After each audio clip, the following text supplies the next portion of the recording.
శ్రీనివాస, నా పేరు శివజ్యోతి అండి. నా జ్యోతి టెక్స్ ఛానల్. ఈరోజు భగవద్గీత గురించి చెప్దాం అనుకుంటున్నానండి. భగవద్గీత మనం ఎందుకు చదవాలి, భగవద్గీత గురించి మనం ఏమి నేర్చుకోవాలన్నది మీకు చెప్తానండి. ఈరోజు ఫస్ట్ అధ్యాయంలో చెప్తాను. ముందుగా వసుదేవ సుతం దేవం కంసచాణూరమర్దనం దేవకీ పరమానందం కృష్ణం వందే జగద్గురుం. ముందు కృష్ణుడితో ప్రార్థన మొదలు పెడదామండి. హరే కృష్ణ కృష్ణ కృష్ణ హరే హరే, హరే రామ రామ రామ హరే హరే. ఈ మంత్రం ప్రతిరోజు మనం చదువుకుంటూ ఉండాలండి. ప్రతిరోజు ఏదో మనం హరేనామ మంత్రం మనని కాపాడుతుందండి. ప్రతి ఒక్కళ్ళు హరేనామ మంత్రాన్ని జపించాలండి. హరే కృష్ణ మంత్రం అండి, ఇది చాలా పవర్ఫుల్, మంచి దగ్గరగా ఉంటామండి. కృష్ణుడు మనకి మనం చేసే పనుల్లో ఏదో ఒకటి మనకి దారి దొరుకుతుంది. కృష్ణుడు మనకి తోడుగా ఉంటాడు. ఇది సత్యం అండి. మీరు ప్రతి ఒక్కళ్ళు ఈ నామాన్ని జపించండి. తప్పనిసరిగా జపిస్తారని ఆశిస్తూ నేను భగవద్గీత మొదలు పెడుతున్నానండి. భగవద్గీతలో ప్రథమోధ్యాయంలో అర్జున విషాదం అండి. అర్జున విషాదంలో ధృతరాష్ట్రుడు ముందు సంజయుడిని పక్కన కూర్చోబెట్టుకుని అసలు కురుక్షేత్రంలో ఏం జరుగుతుంది అన్నీ అడుగుతూ ఉంటాడండి. దాంతో మనకి శ్రీమద్ భగవద్గీత ప్రారంభమవుతుందండి.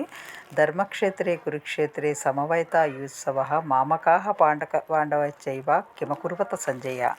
ఓ సంజయ, యుద్ధ సన్నుదులైన ధర్మక్షేత్రమైన కురుక్షేత్రం చేరిన నా కుమారులను పాండుపుత్రులు ఏం చేస్తున్నారు అని అడుగుతాడు. సంజయుడు చెప్తా ఉంటాడండి. అత్రసూర మహేశ్వాస భీమార్జున సమాయుధి యూదానో విరాటచ్చ ద్రుపదచ్చ మహారథ దుష్టకేతు చేకితానః కాశీరాజస్స వీర్యవాన్ పురుజిత్ కుంతిభోజస్య సైబత్య నరపుంగవ యుధామన్యుచ్చ విక్రాంత ఉత్తమౌజస్య వీర్యవాన్ సౌభద్రో ద్రౌపదేయాచ్చ సర్వ ఏవ మహారథాః.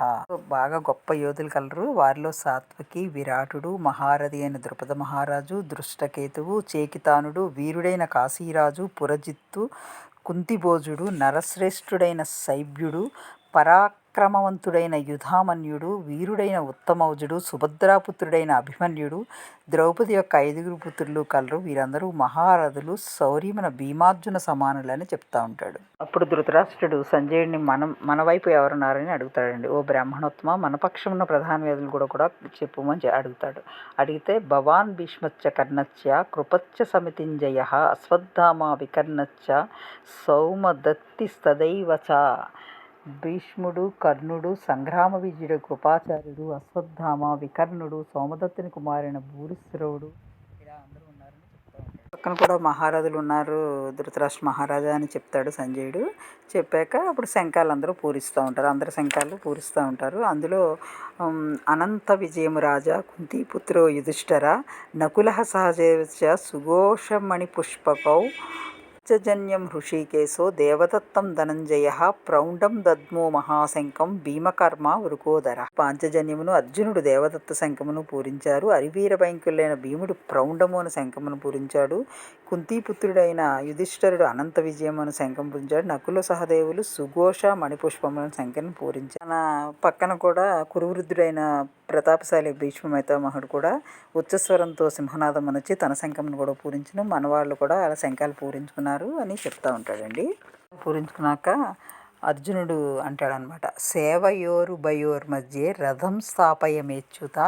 ఓ ధృతరాష్ట్ర మహారాజా, పిమ్మటి యుద్ధమునికై నడుం బిగించి సమరసన్నుద్ధులైన ధార్తరాష్ట్రను చూచి కపిధ్వజుడైన అర్జునుడు ధనస్సును పైకెత్తి శ్రీకృష్ణుడితో ఇంటున్నాడు మహారాజా, ఓ అచ్యుత, నా రథమును ఉభయ సైన్యముల మధ్య నిలుపుము అని అన్నాడండి.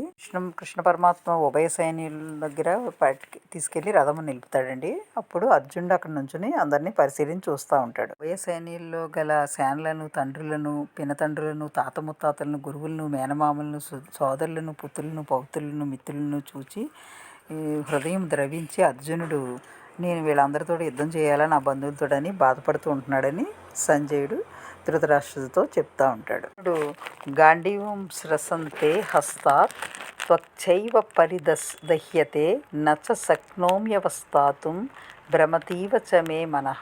నా గాంధీవం చేతి నుండి జారిపోచున్నది కృష్ణ, చర్మము తప్పించిపోతున్నది, మనస్సు భ్రమకు గురి అయినట్టుంది, నేను ఇక్కడ నిలవబడలేకపోతున్నాను, నేను యుద్ధం చేయనని కృష్ణుడితోటి అర్జునుడు అంటూ ఉంటాడండి. ఇంకను నకాంక్షే విజయం కృష్ణ నచరాజ్యం సుఖాని చ కిం నో రాజ్యేన గోవింద కిం భోగై జీవితే నవా. ఓ ఓ కృష్ణ, నాకు విజయము కానీ రాజ్యము కానీ సుఖము కానీ ఏమీ అక్కర్లేదు గోవిందా. ఈ రాజ్యం వలన, ఈ భోగం వలన, ఈ జీవితం వలన నాకు ఏం ప్రయోజనం? వీళ్ళందరినీ చంపడం వల్ల నాకు ఏమొస్తుంది? నేను పాపం మూట కట్టుకుంటాను, నేను యుద్ధం చేయను కృష్ణ, నేను వెళ్ళిపోతాను నేను అని గాంధీవుని కింద పడవేసి నుంచుని దిక్కిస్తూ ఉంటాడండి కూర్చుని. అంతే అప్పుడు కృష్ణ పరమాత్మ కులక్షయం వలన సనాతనమైన కులధర్ములని నశిస్తే ధర్మం అంతరించిపోవచ్చున్నది, కులమునందున అంతటికి నాకు పాపమే లభిస్తుంది. అందుకని నేను ఈ యుద్ధంలో అందరినీ చంపడం వల్ల కుల స్త్రీలు మిక్కిలి దూషితులవుదురు. వర్ధయ స్త్రీలు దూషితులైనచో వర్ణ సంకర్యం ఏర్పడును. అందుకని కేవలం నేను యుద్ధం చేయను కృష్ణ అని బాధపడుతూ ఉంటాడు.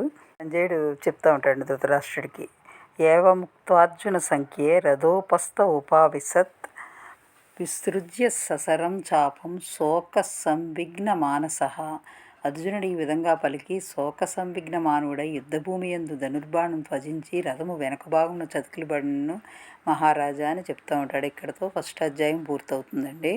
జై శ్రీకృష్ణ. ఇక్కడతోటి ఫస్ట్ అధ్యాయం పూర్తవుతుందండి. అంటే మనం భగవద్గీత గురించి ఏమి గ్రహించాలంటే, భగవద్గీత మనం శ్లోకాలు చదివేసి దాని తాత్పర్యాలు వినేసి కాదండి, మనం కూడా ఆచరించాలని అర్థం అండి. ఇందులో ఏంటంటే ధృతరాష్ట్ర మహారాజు గురించి చెప్పాలండి. ఒక తండ్రి ఒక కొడుకుని ఎలా పెంచకూడదు అన్నదానికి ధృతరాష్ట్ర మహారాజే ఉదాహరణ అండి. ఆయన ఆ పుత్రుడి మీద ఉన్న ప్రేమతోటి అతను ఏం అడిగితే అది ఇవ్వటం, అతను ఏమి చేసినా సరే ఇతను ఎదురు చెప్పకపోవడం, అతను ఏం చేసినా సరే ఇతను ప్రతిదానికి అంగీకరించడం, ఒకవేళ కొడుకు నాకు దూరం అయిపోతాడేమో ఒకవేళ నేను అడిగినవన్నీ ఇవ్వకపోతే అనే ప్రేమతోటి అతన్ని అలా పెంచుతాడండి. అలా పెంచడం వల్ల దుర్యోధనుడు బుద్ధి అంతా వక్ర బుద్ధి కింద తయారయ్యి ప్రతి వాళ్ళ దగ్గర లాక్కోవటం.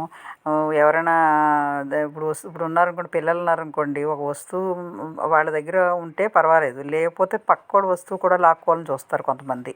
అలాగే దుర్యోధనుడు వాళ్ళకు పాండవులు పాపం కష్టపడి రాజ్యం సంపాదించుకొని వస్తే దాన్ని ఎలా లాక్కోవాలా అని ఆలోచించే మనిషి అండి దుర్యోధనుడు. మన జీవితంలో చెప్పడమే ఈ భగవద్గీత యొక్క అంతర్యం అండి. అందుకని ప్రతి ఒక్కరూ పిల్లల్ని మనం సక్రమ మార్గంలో పెంచాలండి. మంచి మార్గంలో పెంచాలి. మనం ప్రతి వస్తువు మనం కష్టపడి సంపాదించుకోవాలి, మనం కష్టపడి ఏదైనా సాధించుకోవాలి. అంతేగాని పక్క వాళ్ళది వాళ్ళు ఎంతో కష్టపడి సంపాదించుకునే దాన్ని మనం లాక్కోకూడదని మనం పిల్లలకి ఎవరికైనా సరే చెప్తూ ఉండాలండి. చెప్తూ ఉండడం వల్ల పిల్లల్లో చిన్నప్పటి నుంచే ఆ భావం వాళ్ళకి అర్థమవుతుందండి. ఓహో, నేను కష్టపడి సంపాదించుకోవాలి, వాళ్ళు ఎంతో కష్టపడి సంపాదించుకుంటున్న వల్ల వాళ్ళకి అన్నీ లభించినాయి, మనం అలా లాక్కోకూడదు, మనం కూడా కష్టపడి సంపాదించుకోవాలని వాళ్ళకి తెలుస్తుందండి. సొంత తమ్ముడు పుత్రులు అండి ధృతరాష్ట్రుడికి. సొంత తమ్ముడు కొడుకులు అంటే తన కొడుకుల కిందే చూడాలి కాబట్టి అలా చూడకుండా వాళ్ళని స్వార్థంగా కొడుకు గురించి అని వాళ్ళని కొడుకు ఏం చెప్తే అదే విని వాళ్ళని దూరం పెడతా ఉంటాడండి. సొంత తమ్ముడు చనిపోయినప్పుడు ఆ పిల్లలను కూడా తన దగ్గరే ఉండి సొంత తండ్రిలా చూడాలండి. అలా చూడలేదు ధృతరాష్ట్రుడు. కేవలం ఎంతసేపు కొడుకు మీద ఉన్న ప్రేమతోటి వాళ్ళు ఏం చేసినా సరే అన్నీ చూస్తూ ఉండేవాడండి. అందుకనే పిల్లల్ని ఎలా మనం ఇప్పుడు అన్నదమ్ములు కూడా కలిసిమెలిసి ఉండాలన్నదే ఈ భగవద్గీతలో సారాంశం అండి. ఇద్దరు అన్నదమ్ములు ఉన్నారనుకోండి, అన్నదమ్ముల పిల్లలు ఆడపిల్లలు ఏడుపిల్లలు మనం సమానం అని చూడాలండి. అంతేగాని మనకి ఎక్కువ ఆస్తి ఉందనుకోండి, వాళ్ళకి ఏమీ లేదనుకోండి, మనకు ఉన్న దాంట్లోనే మనకు అంతా ఆస్తి అంతా వాళ్ళకి ఇచ్చేయమంటలేదు. ఎందుకంటే ఇప్పుడు వీళ్ళ ఆస్తి వీళ్ళు కష్టపడి సంపాదించుకున్నది వాళ్ళు కష్టపడి ఇద్దరు అన్నదమ్ములకి సమానంగా ఇస్తారు తండ్రి. ఇచ్చినప్పుడు ఒకళ్ళు పాడు చేసుకుంటారు, ఒకళ్ళు ఉంచుకుంటారు, ఒకళ్ళు అభివృద్ధి చెందుతారు, ఒకళ్ళు మామూలుగా ఉంచుకుంటారు, అది వేరే విషయం అండి. కానీ మనం ఏంటంటే సొంత అన్నదమ్ములు మనం ఐకమత్యంగా ఎలా ఉండాలి అన్నదే ఈ భగవద్గీత సారాంశం. ఇప్పుడు పాండవులు చూడండి, 5 మరి కుంతి పుత్రులు 3, మాద్రి పుత్రులు 2, అయినా సరే 5 ఐకమత్యంతో ఉండడం వల్లనే వాళ్ళు ఏదైనా సాధించగలిగారండి. అలాగే మనం కూడా సొంత అన్నదమ్ములు కూడా మనం కలిసిమెలిసిగా ఉండాలన్నదే ఈ భగవద్గీత సారాంశం అండి. అందుకనే మనం పిల్లల్ని చిన్నాన్న పెద్దనాన్న పిల్లలు అని మనం చిన్నప్పటి నుంచి వాళ్ళకి చెప్పాలి. చెప్పి ప్రతి ఒక్కళ్ళు కలిసి ఉండాలి. ఒకవేళ మనం ఇప్పుడున్న సిచ్యువేషన్లో కలిసి ఉండటం కుదరదు, కానీ పండగలకని వాటికని వీటికని వెళ్ళినప్పుడు మనం కలిసికట్టుగా ఉండాలి. వాళ్ళకి ఏదైనా ఆపద వచ్చినప్పుడు మనం కాపాడాలి. వాళ్ళకి ఏదైనా సహాయం కావాలితే మనం సహాయం చేయాలి. మనకు ఏదైనా సహాయం కావాలితే వాళ్ళని అడగాలి. అలా కలిసిమెలిసిగా ఉండటం వల్ల మనకు వేరే వేరే వాళ్ళు మన కుటుంబంలోకి రారు. మనకి మనం ఐకమత్యంగా ఉండటం వల్ల మనకి వేరే వాళ్ళకి అవకాశం ఇవ్వకుండా మనలో మనమే అవి పరిష్కరించుకోవచ్చండి. అలా చేయాలన్నదే ఈ భగవద్గీతలోని సారాంశం అండి. భగవద్గీత చదివేయటమే కాదు, మనం ఇవన్నీ ఆచరించాలండి. ఫస్ట్ అధ్యాయంలో జరిగింది నేను ఈ యుద్ధం ఎలా చేయాలి, ఎలా మొదలుపెట్టారు అన్నీ ఇవి అయిందండి. రేపు పొద్దున్న రెండో అధ్యాయంలో ఎలా ఉండాలి ఏంటి అనేది రేపు చెప్తానండి. జై శ్రీకృష్ణ. హరే శ్రీనివాస. హరే కృష్ణ కృష్ణ కృష్ణ హరే హరే, హరే రామ రామ రామ హరే హరే. హరే శ్రీనివాస.